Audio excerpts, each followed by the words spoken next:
Welcome to the City Current Show. I'm your host, Andrew Bartolotta. We're always honored to bring you inspiring individuals and organizations making an impact in our community and around the globe.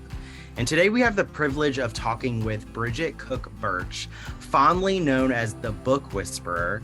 As a New York Times and Wall Street Journal best-selling author, speaker, trainer, and humanitarian, Bridget has made her mark in the world through captivating stories of transformation. She's the CEO and founder of YourInspiredStory.com and a leader in numerous other impactful endeavors. Bridget, welcome to the show. Thank you, Andrew. I appreciate that. Of course. Now, you have been an instrumental figure in the storytelling realm. Can you share with us how your journey really began? Yeah, it was a little fascinating for me, that's for sure. I had a couple different things happen. One was I was told I'd never have any children. So I planned, I had, political science in my background, management, human resources, international relations, and public administration. And so I planned to go to Washington, D.C., become an envoy. My husband and I were very career focused at the time. Then all of a sudden I got pregnant.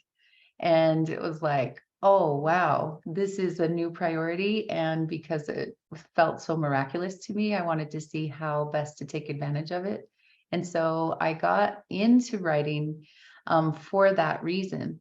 But I also had a near-death experience in my early 20s, just previous to this, that really rocked my world.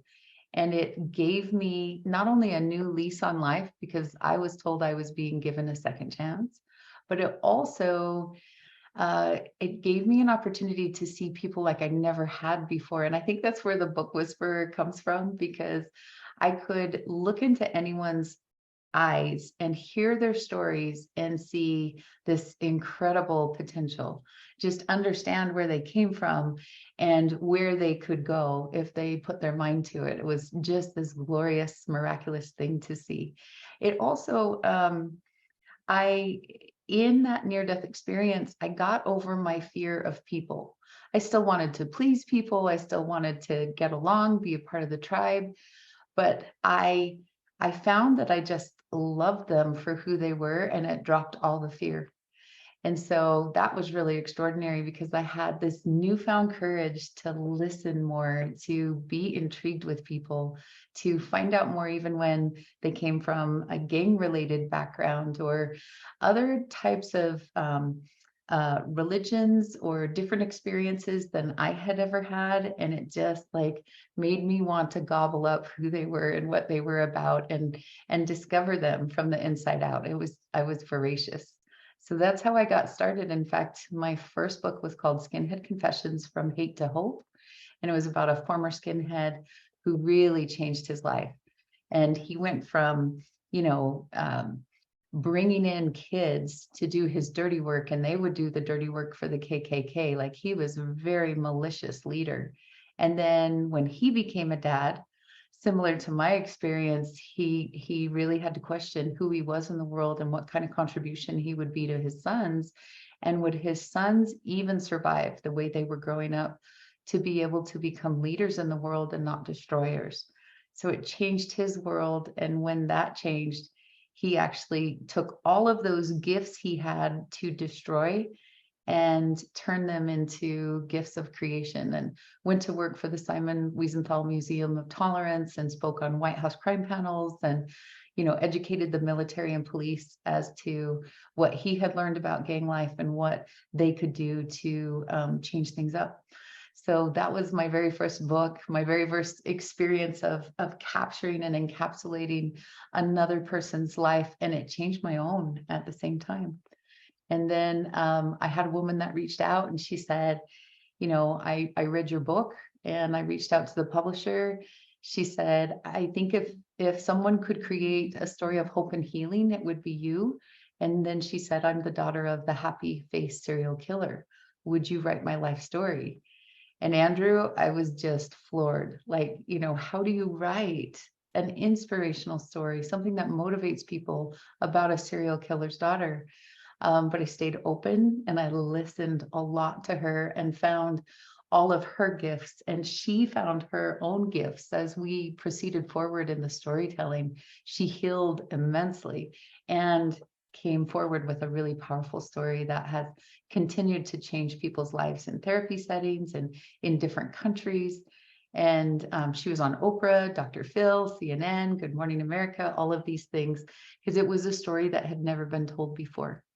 And so that story, her influence, also changed my life to an extraordinary degree and set me on the path to do what I've been doing for the last 10 years. Well, I think that's really cool too, because we've never really heard from that perspective of a serial killer's daughter and like how all of that, all of the information that and the life experiences that she had to deal with. So that's a very unique perspective there. But then also what I'm hearing too from your perspective as well is how many lessons come from adversity and how it allows us to think and see it way differently than what we typically would in this life if we just went by and we didn't really have to face struggles or whatnot, because there are so many life lessons that we learn through the struggles that we face and those around us. So you've spoken about the stories we tell ourselves and how do these internal narratives affect our life trajectory? How can we ensure that our stories of possibility are of possibility and not limitation? Really good question. Well, I'll tell you, Andrew, I love that because, the stories that we tell ourselves are our most important stories. It's how we choose to view the world. So then it's what we choose to think and then the steps forward that we choose to have.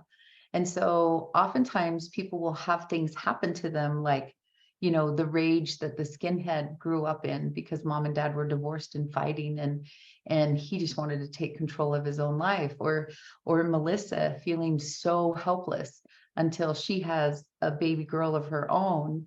And then her mom, her daughter at one point in preschool wants to know, or in kindergarten, she wants to know, where's your daddy, mom? Everybody has daddies. In this fire that enveloped inside of her to be able to raise her daughter in a healthy environment and to have a greater understanding of the world. And so I love how you said this, because it is truly possibilities or limitations. And a lot of times people will look at these things that happen and go, this happened to me, and therefore I'm broken and I'm not as good as the rest of the world that I see around me. And therefore I have to play small and diminished. And there's something really beautiful that happens when someone works on their life story. Number one, writing about your life story, even trauma, is incredibly healing. They've been doing all kinds of scientific research on what writing, even writing by hand, can do to your brain, and it affects your amygdala. And so instead of continuously going into fight or flight, you have an opportunity to actually observe it. Then you have an opportunity to heal it. And so there's cool stuff that happens when you write your story and you reflect upon it. And then some people can choose to stay what I call professional victims, where it's like, it's still everything happened to me. So then they stay small, they blame the world, they blame, their circumstances and situations. And a lot of times for good reason. Like most of us in society would not blame them. Your daughter's or your father is a serial killer. A lot of those children will go alcohols, drugs, eventually take their own lives. Not all of them, but many of them will, or they'll hide away like Melissa did for a long time. And so, she made the choice to come out instead in a really big way. And then she was able to overcome because number one, she was transparent. There were no secrets to keep her sick anymore. And there was also full 100% accountability. And then there was, what of this actually happened for me? So the things that I used to think I was a victim of, how can these actually be my superpowers? And this is this most beautiful, delicious cycle that I see people go in. In Hollywood, they call it the hero's journey, from Joseph Campbell. But Joseph saw that, he wrote a book called The Hero with a Thousand Faces, and he understood that every human is on at least one hero's journey, and that there are times when we cross a line and there is the death of our old self into the newness of a new self, new choices, new commitment, a new opportunity for us to show up, sword and shield in hand, and decide to take on, whatever nemesis or obstacle or challenge that we're facing. And then people who are really dynamic and just like, you know what, I'm going to go for it. I'm going to like taste life many times. They have an opportunity to go on several heroes' journeys, but everyone is always on at least one. And it's really fascinating to discover that and to create your own superpowers. It's a wonderful thing. And the way that you were able to learn from others and tell their stories is such a gift, and such a great thing that you are doing. And given the recent sort of global challenges, what trends are you seeing in business and thought leadership as well? And how can individuals adapt their leadership style in the face of change? Well, that is a huge question and a really good one, Andrew. So thank you. I'll share a little story. I just finished a book last year called Divine Turbulence, and it's a story of a young man who he's a little boy actually, loses his parents in murder-suicide. And he's shipped back to the United States from the frying pan into this fiery den of torment and abuse, and no one knows because the adults are working nights. And what he faced was incredibly torturous. And yet there came a point when he had to decide, am I going to let this make me bitter, or am I going to become better for it? And he found God and faith, and he found art. And now this man is world renowned in his sculptures all over the world, from Hong Kong Library to museums, arboretums, cemeteries, all, children's museums, all different kinds of things. Very inspiring work. And he is the founder of the Statue of Responsibility.org, and he's created a monument that is going to go up on the West Coast. So it is meant, as Dr. Viktor Frankl, the Holocaust survivor, really wanted there to be a statue of responsibility on the West Coast to bookend the Statue of Liberty on the East Coast, because he said, you cannot have liberty without responsibility. And so why am I telling you this? I'm telling you this because Gary chose to write his story. And what's really beautiful too is that, he became more empowered in his story as he did this. Right now, they're getting ready to create a monument and a 35-footer. And then eventually this will be 350 feet tall on our West Coast that our children can see. And it's one hand reaching down to lift another. And in the face of all this destruction that we have seen from the inside, as well as from the outside, people tearing each other down, taking sides, choosing to be destructive to one another, I believe that it is the next amazing symbol that the United States and the world needs to really decide, what kind of person am I going to be? Am I going to be the one who reaches down to lift? And how many people have lifted me up? It's a really good and humbling reminder. And, and from a business sense, Andrew, and I'm sure you've seen this 1,000 times because we were talking, and this is the work you love to do. You love stories, you love people, you love the expression of them, you love how they have an imprint on people's lives. And so what's really beautiful is that we're learning that the storytellers really are the change makers in the world. Warren Buffett said, if you want to more than 6 times your income in your lifetime, then you better learn how to express yourself in person and on paper. And he wasn't kidding. And we've seen that with Steve Jobs and many others who learned how to express themselves in terms of story that inspires and gets people really excited. Because as Simon Sinek says, people don't care what you do, but they care why you do it, why you want to do it, what kind of impact you want to make on the planet. And so it's that passion and purpose that storytelling can really build and direct and create and do really amazing, miraculous things in the world. And the coolest thing to know is that we don't have to be Steve Jobs to do it. We don't have to be Warren Buffett to do it. We each have this innate gift of our own story, and then how that applies and is relevant to what's going on in another person's world. And suddenly there is a beautiful connection on the planet. So we each have that gift. Well said, and thank you for the kind words. And it really is, my life motto is we will be known by the problems we solve. So in every work that I do, both professionally and personally, it's what problems are we solving? How are we helping others? How are we lifting up others through storytelling, through volunteering, through just being there for someone? And so I think that's so cool in the work that you're doing as well, and giving everyone a voice and helping them through the gifts that you have. You host workshops, and you are really passionate about helping others tell their story. Talk about your upcoming workshops, and then also what's the first step for someone maybe that's contemplating writing a book but is apprehensive to taking the plunge? That's really good. Number one is to know you're not alone. Like, everybody gets petrified to write their first book. And then after you've written one, then it's easier and easier and easier, if that's the way you want to go, is to write more books. But that first book, it can be really petrifying. Like, how do I just open myself up to the whole world? You know, if I'm in a room, I might be able to talk to people, but if total strangers are reading this, what are they going to think about me? What are they going to perceive? What actions will they take? And so we all get nervous. So just know, number one, you're not alone. Number two, know that it's important.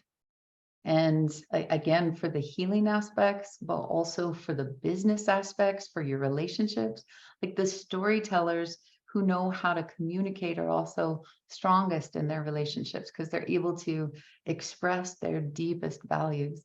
So what I do in my inspired writers retreats is create an accelerated process. So it doesn't have to take you 5 or 10 years to write your book. I have one gal that she's really close to my heart, and she's helped other people so much in years. And she has spent 27 years on her book. And now she's contracted a disease where her hands won't work. And so she's expressing that book, into a translator so she can get this done. I would rather you take the plunge earlier than later, because of the great ripple that it has. So at our retreats, we do this accelerated program. It's 3.5 days and 3 nights. It's very experiential. So things you just can't get in the classroom, and you get to write, and you get instruction, and you get to hang out with all these other authors. You get to have a one-on-one with a New York Times bestselling author, that would be me, where we look at your big vision for your book. And then we also work on how best to lay it out uniquely, individually, for your special story. And we're always in a beautiful, inspiring place. I'm doing it a couple times a year up on this beautiful turquoise lake. And I only take up to 15 students, because I like to spend that one-on-one time, and I really love people to be able to move forward quickly. We also spend, Andrew, 1 full day on the business of your book, because, if you even look up how to write, how do I write my story, like, you are inundated with thousands of resources, which are great, but it's difficult to navigate those waters and to know who to trust and where to go. So we spend a day on the business of your book, so that you are prepared to go out into the world and make really great choices on your particular story, how to best publish, for where you're taking it, and how you want to utilize it as a beautiful tool in the world to create what you want. So that's what I would most recommend for someone that is getting started. And I have those retreats in the spring and fall. And then sometimes I'll go to Ireland. I've been asked to go to Norway for 2024. So I'm collecting to see how many people would love to go on a retreat there. So sometimes I'll do them in other destination places, but this one is really close to my heart, because I see more people actually completing their books once they've gone through this program than if they try to do everything on their own. I love that because not only are you a New York Times bestselling author, but then to use your platform to help others and really spend that entire day on the business side of selling your book and promoting your book. And that's a lot of what people can do today through podcasting and through leadership events and workshops and seminars and stuff. That book can be a platform to really springboard you into so many other opportunities to thrive and really tell your story. So that's super cool. Can you give us a sneak peek into some of the things that you are writing? You have a couple books that you're working on. Give us a sneak peek on what we can expect in the next several months. Well, I have a few books that I've either had my hands on or have written myself that will be coming out in the next several months. Next year, I do have another true crime story, transformational, because that's the way that I love to operate. But it's one of those stories that is really close to the heart of many Americans and people even across the world. And it's going to knock people's socks off when they hear the whole truth of it. So I can't reveal more than that, but I would say stay tuned because that one's going to be an extraordinary ride. It reminds me a lot of The Witness Wore Red, where I was able to write with Rebecca Musser, and she was the 19th wife of 65 women here in the United States in a polygamous cult. And she was able to put a prophet pedophile behind bars for life plus 20 years. So her and an entire team behind her. But she was remarkable, like the power of one person. And that's what this new book reminds me of.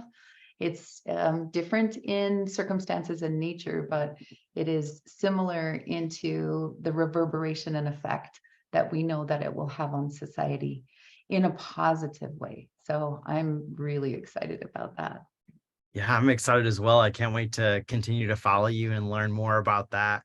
What puts a smile on your face when you look at the platform that you've provided for so many and helping tell their stories, their transformational stories, as well as the work that you're doing to excel others and really just how you've turned your previous adversity into a platform to really shine and make sure people understand the importance of storytelling and reading and being an author and entrepreneur.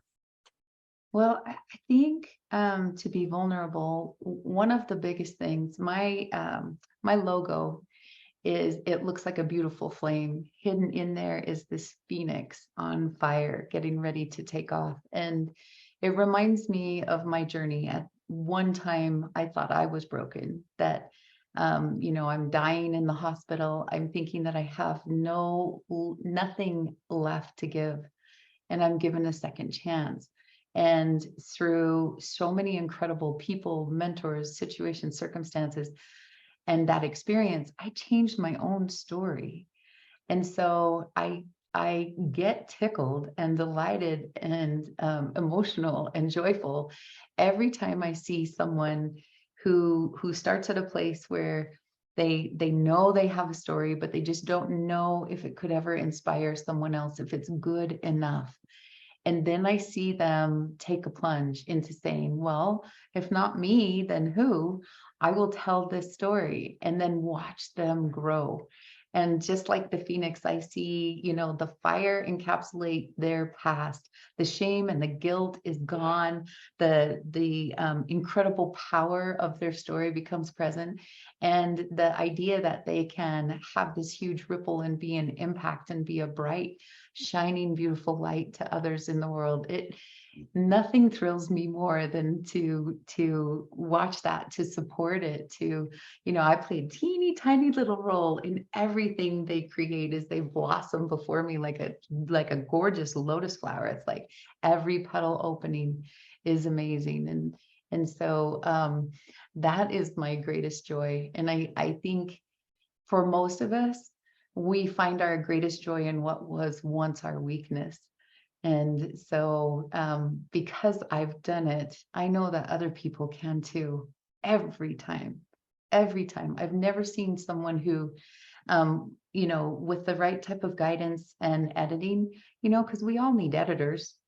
And it doesn't matter if you have a third grade education, an eighth grade education, you bring your content to the table, you can have professional help to be able to get it into a beautiful form, and not just an expensive business card, but something that changes the world. Like that just, I get on fire. Sorry, I can go on and on about that. I love that. Amen. Beautifully said. Where can people go to learn more about you, your retreats, purchase your books, and support your efforts? Beautiful. Well, my retreats are available at Inspired with a D, inspiredwritersretreat.com. And then my website is yourinspiredstory.com, where it's all about your hero's journey and Shira's journey. What step are you on? Just beginning, or you're in the middle of something, or you're hoping to get ready to publish, because we can take you through every step of the way. So whether you're New York bound or you're looking for a beautiful boutique publisher that can see you all the way through, we can do all of that. So I love that. We have connections and a whole international team, and we can launch national and international bestsellers, as well as get your book into New York for those stories that are relevant to that type of publishing. So it just makes it wonderful. So please go there. I cannot wait to hear from you. I can't wait to hear your story. I love it. Well, Bridget Cook-Burch, thank you so much for sharing your inspiring story and how your experiences have shaped your view of humanity and helped so many others. Thank you so much for coming on the City Current Show. Oh, I appreciate it, Andrew. You have a beautiful day, and thanks for putting together such an extraordinary show. Thank you.